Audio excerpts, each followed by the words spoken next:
हकीकत ये है कि पाकिस्तान के अंदर जो भी गंद है वो 99.99% पाकिस्तान के अंदर की ताकतों का गंद है। सबसे पहले हम इस स्टेटमेंट को देख लेते हैं जो पाकिस्तान के आर्मी चीफ जनाब मोअज़्ज़ज़ रिस्पेक्टेड जनरल आसिम मुनीर साहब हाफिज साहब जो हैं उन्होंने पाकिस्तान मिलिट्री एकेडमी काकूल के अंदर कैडेट्स, यानी तसव्वुर ये है कि कैडेट्स बेचारे बिल्कुल मासूम बेवकूफ़ हैं और कई दफ़ा लगता भी है कि बेचारे बहुत ही नादान और बेवकूफ़ किस्म के हैं, क्योंकि बेवकूफ़ों के सामने ही इस किस्म की स्टेटमेंट दी जा सकती है। जहां पाकिस्तान के आर्मी चीफ ने 14 अगस्त 2024 को क़याम पाकिस्तान की निस्बत से तकरीर करते हुए ये फरमाया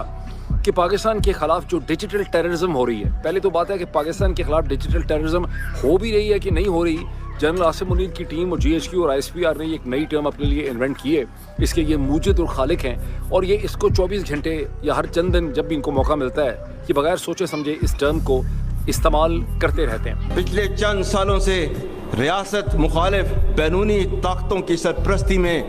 डिजिटल दहशतगर्दी की मजमून कोशिश की जा रही है, जिसका मकसद झूठी खबरों और प्रोपेगेंडे के जरिए कौम में नफाक और मायूसी फैलाना है। हालांकि गुज़श्ता 2.25 बरस में जो भी दहशतगर्दी हुई है पाकिस्तान के लोगों के ख़िलाफ़, वो जनरल आसिम मुनीर और इस किस्म के जनरल साहिबान के जो कारिंदे हैं और इनके जो सबऑर्डिनेट्स हैं उन्होंने की है। जहां पाकिस्तानी लोगों के घरों के दरवाजे तोड़े गए हैं, दीवारें फलांगी गई हैं, उनके बीवी बच्चों को मारा पीटा गया है, उनको घसीटा गया है, हज़ारों लोगों को गिरफ्तार किया गया है, उनके बुनियादी इंसानी हकूक़ उनसे छीन लिए गए। लेकिन कैडेट्स भी इतने मासूम हैं, इतने बेबस हैं, इतने लाचार हैं कि उनके सामने ज़बाने का ये फासिक और ये जाबिर, जिसके बारे में अगर आप ट्विटर के ऊपर देखें तो आपको बहुत से ट्वीट्स मिल जाएंगे जहां लोग अब ये क्वेश्चन करते हैं कि शायद जनरल ज़ियाउल हक के बाद, यानी डिबेट ये है कि जनरल ज़ियाउल हक के बाद इतना जालिम, इतना जाबर आदमी पाकिस्तान की तारीख में देखने में नहीं आया, या ये है कि जनरल ज़ियाउल हक को भी इन्होंने पीछे छोड़ दिया, क्योंकि जनरल ज़ियाउल हक जो हैं वो चादर चार दीवारी का, इंसान की इज़्ज़त का, घर की कम से कम कोई इज़्ज़त उनके नज़दीक होती थी। बहरहाल जनरल साहब फरमाते यहाँ पे ये हैं कि पाकिस्तान के ख़िलाफ़ डिजिटल टेररिज्म जो है ये फ़ॉरेन पावर्स करवा रही हैं, लेकिन उन्होंने कोई फ़ॉरेन पावर आइडेंटिफाई नहीं की। तो ये बड़ा एक इंटरेस्टिंग लम्हा है, यानी आप पाकिस्तान में, ये पाकिस्तान के लोगों की बेबसी है, लाचारगी है, उनकी बेवकूफ़ी है, और ये क्या कहें आप पाकिस्तान के लोगों के बारे में कि आप यहाँ पर ज़ुमानी तरीके से फ़ॉरेन पावर्स को, बैरूनी ताकतों को आइडेंटिफाई किए बगैर आप ये बकवास कर सकते हैं कि पाकिस्तान में ये सब कुछ जो है फ़ॉरेन पावर्स करवा रहे हैं। और जब भी आप ये लफ्ज़ बोलते हैं तो इसका मतलब ये होता है कि शायद ये हिंदुस्तान है, मगरब है, सहूनी ताकतें जो हैं वो पाकिस्तान के अंदर सब कुछ करवा रही हैं। और हकीकत ये है कि पाकिस्तान के अंदर जो भी गंद है वो 99.99% पाकिस्तान के अंदर की ताकतों का गंद है। और इस वक्त हम देख रहे हैं कि यहाँ पे आसिफ यानी शरीफ जरदारी एंड आसिम रजीम जो है इस वक्त पाकिस्तान के लोगों पे जो जुल्म हो रहा है वो ये माफिया जो है वो कर रहा है।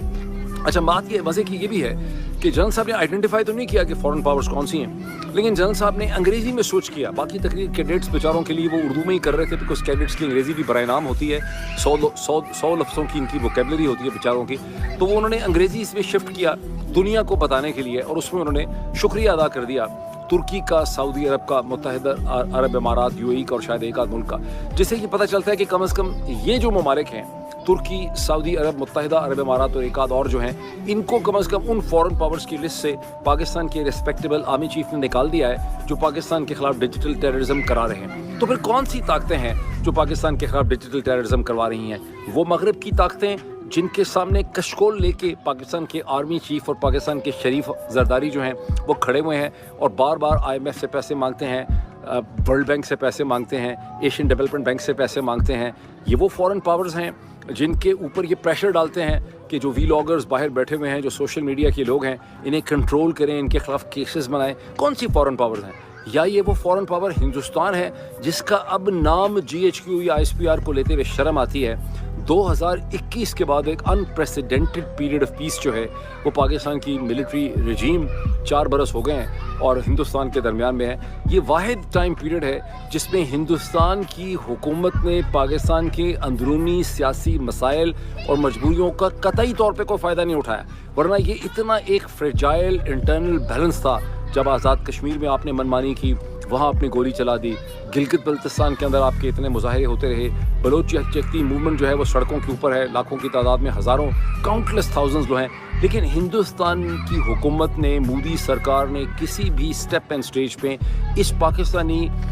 شریف زرداری عاصم رجیم کی مجبوریوں اور کمزوریوں کو فائدہ نہیں اٹھایا. اور یہ بھی آپ نے دیکھا کہ جب یہ خبر آئی کہ ہندوستان کی اسٹیبلشمنٹ جو ہے, ان کی انٹیلیجنس ایجنسی چن کے کشمیری اور سکھ سپورٹرز یا ملیٹنٹس کو پاکستان میں چن کے ہلاک کر رہی ہے, ٹارگٹ کر رہی ہے, تو پاکستان کی ISPR نے وہ اسٹیٹمنٹ فورن آفس سے ضرور دلوا دی, خود اس کا ذکر نہیں کیا.